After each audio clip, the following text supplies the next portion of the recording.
സുഭാഷിതം ചാനലിലേക്ക് എല്ലാവർക്കും സ്വാഗതം. ഈ ചാനൽ എല്ലാവരും കാണുകയും ലൈക്ക് ചെയ്യുകയും കമൻറ്റ് ചെയ്യുകയും ഷെയർ ചെയ്യുകയും ചെയ്യുക. നിങ്ങളുടെ ചെറിയ ചെറിയ സംഭാവനകൾ ഞങ്ങളുടെ ഗൂഗിൾ പേയിൽ അയയ്ക്കുക. ഞങ്ങളുടെ പരസ്യം കാണുക.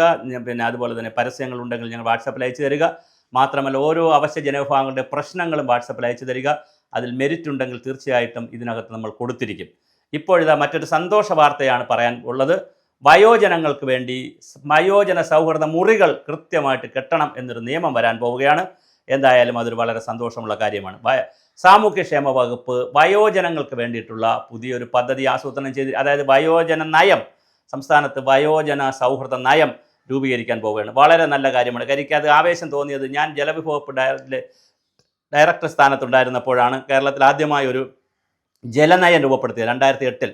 അന്ന് എൻ കെ പ്രേമചന്ദ്രൻ മന്ത്രിയും വി എസ് അച്യുതാനന്ദൻ മുഖ്യമന്ത്രിയും ശ്രീ കെ ജയകുമാർ IAS പിന്നെ ചീഫ് സെക്രട്ടറിയായി ഇപ്പോൾ IMG director general K Jayakumar IAS ആയിരുന്നു അദ്ദേഹം അന്ന് ചെയർമാൻ ഈ കമ്മിറ്റിയുടെ. ഞാനതിൻ്റെ കൺവീനറായിരുന്നു. പിന്നെ ഒത്തിരി ആളുകൾ, doctor Ajayakumar Varma, doctor George Chakkacheri തുടങ്ങി, പിന്നെ CWRDMൻ്റെ അന്നത്തെ executive director doctor EJ James, അങ്ങനെ ഒത്തിരി ആളുകൾ വളരെ, പിന്നെ ഇറിഗേഷനിലെ വാട്ടർ അതോറിറ്റിയിലെയൊക്കെ MD മാർ, അതുപോലെ തന്നെ ഇറിഗേഷൻ്റെ CE മാർ, ഒരുപാട് ആളുകളുള്ള നല്ലൊരു കമ്മിറ്റിയായിരുന്നു.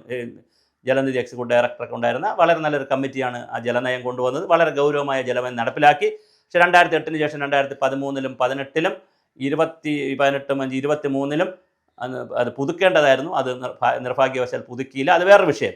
എന്തായാലും അതിനുശേഷം കേരളത്തിൽ ഒരുപാട് നയങ്ങൾ വന്നു. ഞങ്ങൾക്കതിൽ സന്തോഷമുണ്ട്. അതിനുശേഷം ടൂറിസം നയം വന്നു, റവന്യൂവിൻ്റെ നയം വന്നു, വ്യവസായ നയം വന്നു. അതിനൊരു തുടക്കം കുറിക്കാൻ എനിക്ക് കഴിഞ്ഞ ഒരാളെന്നുള്ള നിലയിലാണ് ഞാൻ ഈ സന്തോഷത്തോടെ ഇത് ചെയ്യുന്നത്, ഈ വീഡിയോ ചെയ്യുന്നത്. അപ്പോൾ ഇവിടെ വയോജന നയം വരികയാണ്. വയോജനങ്ങൾക്കൊരു വസന്തകാലം വരുമോ? അവർക്ക് 3 ബെഡ്റൂമിൽ കൂടുതൽ അതായത് 4 ബെഡ്റൂം ഒരു വീട്ടിലാവുകയാണെങ്കിൽ അതൊരു 2-ൽ കൂടുതലാക്കിയാൽ സന്തോഷമായിരിക്കും. പക്ഷെ ഇപ്പോൾ 3-ൽ കൂടുതലാണ് പറഞ്ഞിരിക്കുന്നത്. പറഞ്ഞാൽ വളരെ വലിയ വീട് വെച്ചാലേ പറ്റുള്ളൂ. എന്തായാലും ഒരു മുറി വയോജന സൗഹൃദമാകണം. അപ്പോൾ വയോജന സൗഹൃദമാകുന്ന പറയുമ്പോൾ അതിൻ്റെ ബാത്റൂമിൽ ഹാൻഡിൽ ഘടിപ്പിക്കണം. കാരണം അവർക്ക് ഇരിക്കാനും കഴിക്കാനും അപ്പോൾ ഒത്തിരി കാര്യങ്ങളുണ്ട്. യൂറോപ്യൻ ക്ലോസറ്റ്, അങ്ങനെ ഒരുപാട് കാര്യങ്ങൾ വരും. അപ്പം അവർക്ക് പിന്നെ എണീറ്റ് പോകാൻ, മൂത്രമൊഴിക്കാനും, രാത്രി പോകാൻ, ബാത്റൂമിൽ പോകാനുള്ള സൗകര്യങ്ങൾ, വെള്ളമെടുത്ത് കുടിക്കാനുള്ള സൗകര്യങ്ങൾ, മരുന്ന് കഴിക്കാനുള്ള സൗകര്യങ്ങൾ, ഇതെല്ലാം വരുന്ന ഫസ്റ്റ് എയ്ഡ് ബോക്സ്, ഇതെല്ലാം വരുന്ന വയോജന സൗഹൃദ മുറിയാക്കി വയോജനങ്ങളുടെ കാര്യങ്ങൾ കൂടി പരിഗണിക്കുന്നൊരു നയം വരുന്നു എന്നുള്ളത് വളരെ വലിയ കാര്യമാണ്.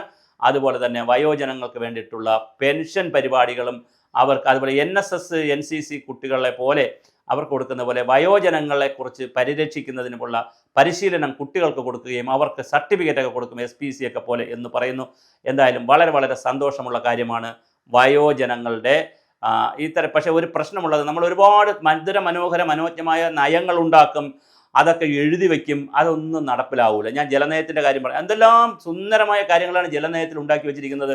പിന്നെ റിവർ ബേസിൻ അതോറിറ്റി ഉണ്ടാക്കും, വാട്ടർ ഷെഡ് ബേസ്, നീർത്തലാധിഷ്ഠിത കാഴ്ചപ്പാടുണ്ടാക്കും, ഒരുപാട് കാര്യങ്ങൾ അതിനകത്ത് പറഞ്ഞു. പക്ഷെ അതൊന്നും നടന്നില്ല, ഒരു കാര്യവും നടന്നില്ല. അതുപോലെ നല്ല ഗ്ലോസിംഗ് പേപ്പറിൽ മനോജ്ഞമായ കാര്യങ്ങൾ എഴുതി വനിതാ ശിശുക്ഷേമക്കാർ ഇതെല്ലാം കൂടെ പബ്ലിഷ് ചെയ്ത് MLA മാർക്ക് കൊടുത്ത് എല്ലാവരും കൂടെ ഭക്ഷണം കഴിച്ച് എല്ലാവരും ഇതിൻ്റെ പുറത്ത് ചർച്ച നടത്തി വേണ്ട ഘോര വിളിയായിരിക്കും. പക്ഷെ അവസാനം ഇതൊരു ബുക്കിൽ അങ്ങ് ഒതുങ്ങും. കുറച്ച് ദിവസം കഴിയുമ്പോൾ ബുക്കിൻ്റെ കോപ്പി പോലും ലഭിക്കാതെ രീതിയിലേക്ക് കാര്യങ്ങൾ മാറും. ആ ഗ്ലോസി പേപ്പറിൽ എഴുതി വച്ചിരിക്കുന്ന കാര്യങ്ങൾ, എഴുതിയ പേനയുടെ മഷിയുടെ വില പോലും കഴുതാത്തൊരു, കണക്ക് കൂട്ടാത്തൊരു ബ്യൂറോക്രസിയിലാണ് നമ്മൾ നിൽക്കുന്നത് എന്നുള്ളൊരു ഗതികേട് കൂടിയുണ്ട്.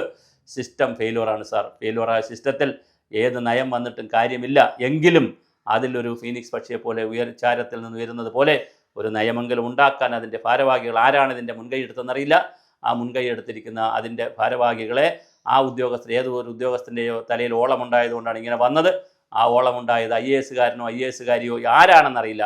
ആ ഓളമുണ്ടായവർക്കൊരു നല്ല നമസ്കാരം. തീർച്ചയായിട്ടും ഇത് വരട്ടെ, ആ നയം പ്രാവർത്തികമാകട്ടെ. വയോജനങ്ങൾക്ക് വസന്തകാലം നമുക്ക് ആശംസിക്കാം.